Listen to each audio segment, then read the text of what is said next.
السلام عليكم، ازيكم عاملين ايه؟ يا رب تكونوا بخير. شايفين الكيكه التحفه دي؟ هي منها تايجر ومنها يعني تمشي تايجر برضو. تعالوا اقول لكم على مقادير سهله جدا.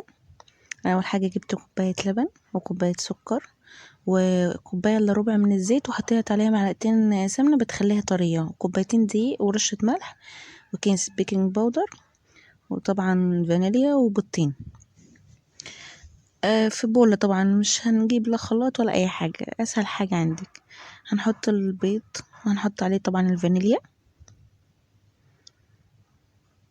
الكيكة سهلة جدا ومكوناتها مقاديرها بسيطة وفي البيت عندك. طبعا ممكن تستغني عن السمنة دي، انا حطيتها كده عشان تخليها طرية، بس ممكن تخليها زيت، يعني انا احيانا كتير بعملها بالزيت بس.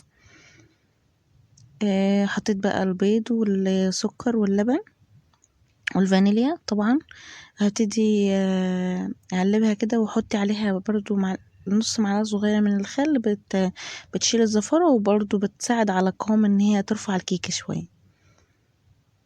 هبتدي اقلبها كده كويس، اتأكد ان السكر داب، وبعد كده هنزل بالزيت، احطه الزيت ومعلقتين سمن. زي ما قلت لكم ممكن تستكفي بالزيت بس، او ممكن لو حابة تعمليها بسمنة، يعني دي ايه راحتك، بس انا احيانا كتير بعملها بالزيت. هبتدي اقلبها كده كويس، وهنزل بمقدار الدقيق شوية بشوية، يعني هنزل بكوباية. انا طبعا الدقيق ده نخلاه، يعني تنخليه قبل ما تحطيه في الكوباية. ابتدي نقلب كده لحد ما اتأكد ان هو ده، وبعد كده انزل بالكوباية التانية.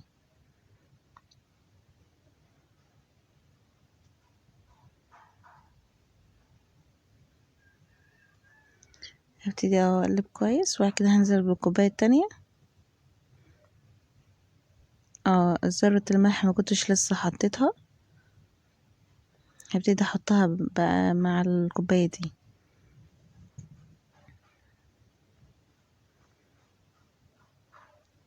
احط البيكنج باودر وذرة الملح برضو.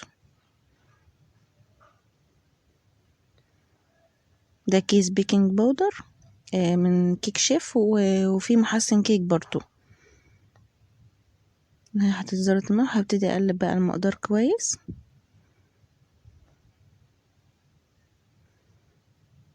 تأكد ان هو المكونات السايلة دخلت في المكونات الجافة.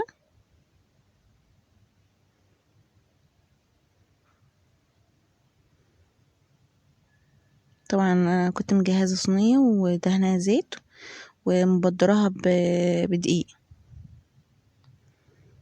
طبعا لو كيكة شوكولاتة هنبدرها بكاكاو. هجيب بقى بولة صغيرة واحط فيها شوية بسيطة من مقدار الفانيليا ده، عشان انا مش عاوزة الكاكاو فيها كتير زي ما شفتوها معايا في اول الفيديو. بس طرية جدا يا جماعة وهشة، وطعمها جميل جدا، جربوها تعجبكم يعني. هبتدي انزل بقى بمقدار كيكة.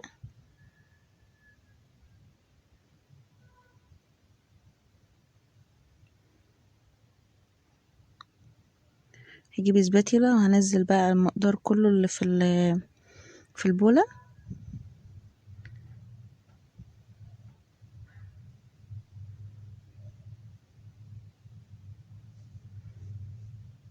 ممكن تعملوها برضو، ممكن تعملوها دي بدل ما تعملوها صينية، ممكن تعملوها كب كيك. تحطوا الفانيليا تحطوا الفانيليا في صواني الكب كيك، في بولات الكب كيك، وبعد كده تحطوا حتة شوكولاتة في النص، بتبقى شكلها تحفة جدا.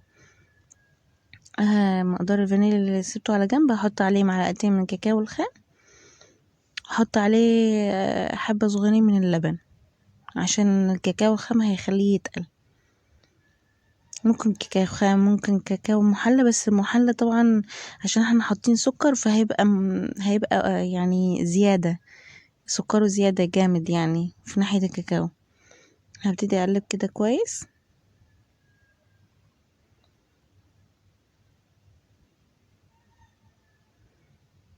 قلبي كويس كده لحد المكونات كلها تدوب مع بعض. اهي شايفين بقى شكلها بقى ازاي.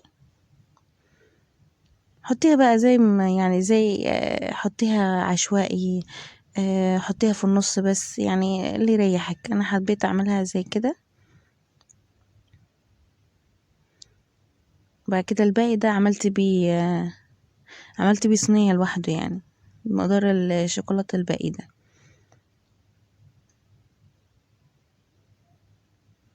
بس فهي شكلها قبل ما تدخل الفرن.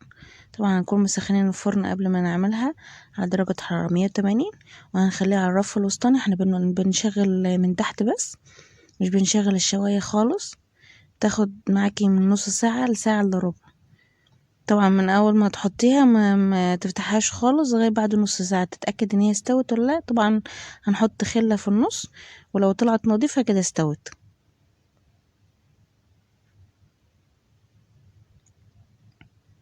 زي ما قلت لكم ممكن تعملوها بقى في بتاع بولات الكب كيك. بص انا حبيت اعملها كشكل كده عادي يعني، اللي هو مش زي تيجر اللي هو انا بحط طبقات، طبقة من الفانيليا وطبقة من الشوكولاتة. لا حبيت اعملها كده. هبتدي زي ما قلت لكم المقدار الباقي هحطه في طبق لوحده.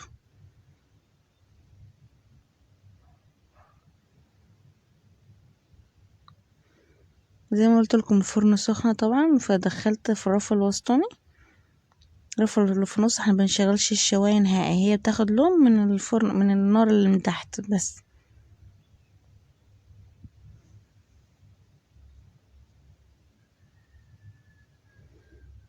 نديها خبطتين كده على الرخامة بس. وهوريكم بقى بعد ما تطلع، هوريكم شكلها ازاي بعد ما تطلع.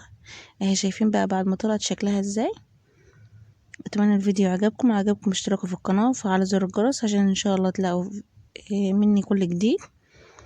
واتمنى بقى تشتركوا في القناة وتفرحوني باللايك والكومنتات. اهي شكلها ازاي، شكلها تحفة جدا وطرية وهشة.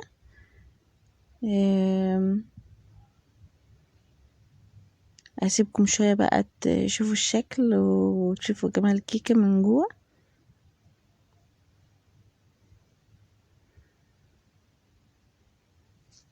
يلا بقى اكون في الدهة التانية، والسلام عليكم ورحمة الله وبركاته.